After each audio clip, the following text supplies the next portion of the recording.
All right, everybody. Sappy Mammal back. Haven't made a video in a while. I'm currently en route to Vermont. I am moving to Vermont. It's kind of a long story. It's good news and stuff, but that'll be for a later video. What I wanted to make this video about is my observation, really. I don't really lean one way or the other about it, but my observation of the shift in the opinion in the gun community of police officers, law enforcement. I don't know, you've probably noticed if you're especially in the Instagram, Twitter area of the gun community. Wow, look at that neck beard. That's bad. That's pretty bad. Anyways, I have to hold, it's not a very flattering angle because I have to hold my phone below my door here so the New York State troopers don't see me. Listen, I want to preface this whole thing by saying that I understand where people are coming from when they don't trust law enforcement, and they may be an open or, sort of tipping the hat to defying law enforcement and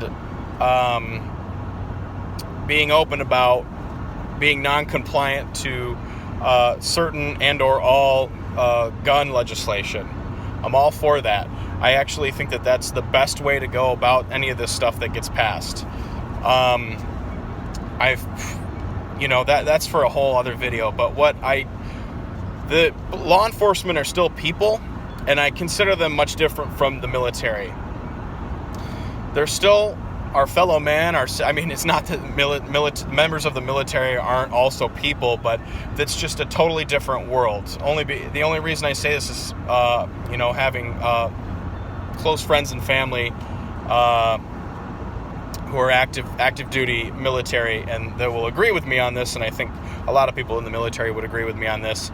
If there was a gun confiscation done by the military, it's going to get done. I don't think that's actually going to happen. I think for the most part, if there was a confiscation, which I don't think there will be, it's going to be done by law enforcement. And I think this is where this mistrust and disdain for law enforcement comes from, is the fact that if that were to happen, if there were to be a confiscation, it's going to come from the police.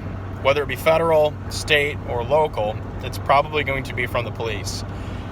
So I understand this mistrust and this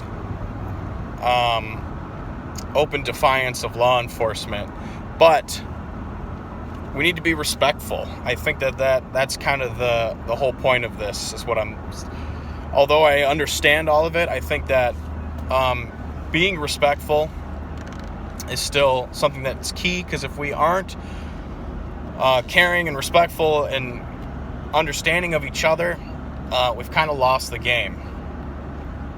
It's not really a game, but you get what I'm saying, hopefully.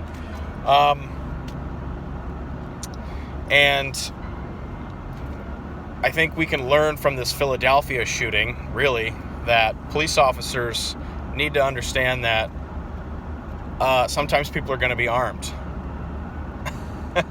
That's just the fact of the matter. I know the cops actually know this. I think it's the media that doesn't understand. I was actually just listening to NPR before I turned this on, because I like to torture myself.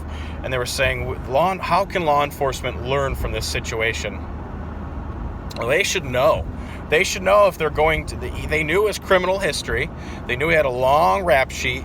They should have known. They should have been prepared. They probably were. This is probably just a situation where a couple of cops got stuck in a building. It was probably not a very strategic spot to be, where those two cops got stuck.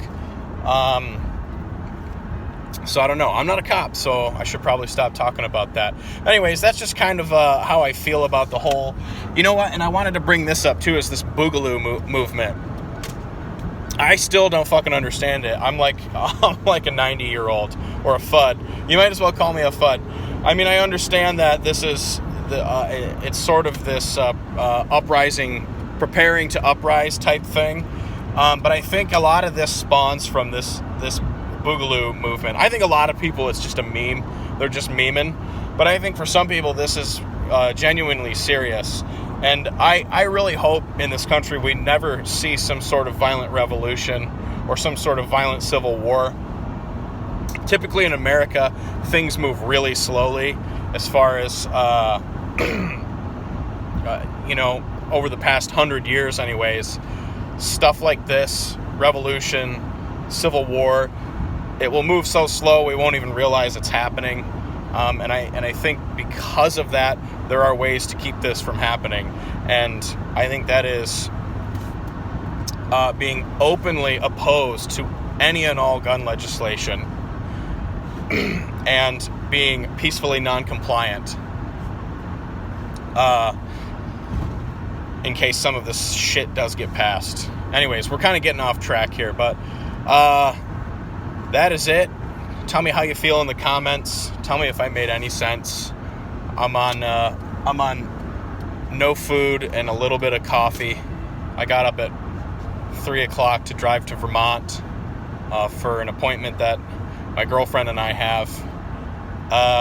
And that's it. More videos like this, probably.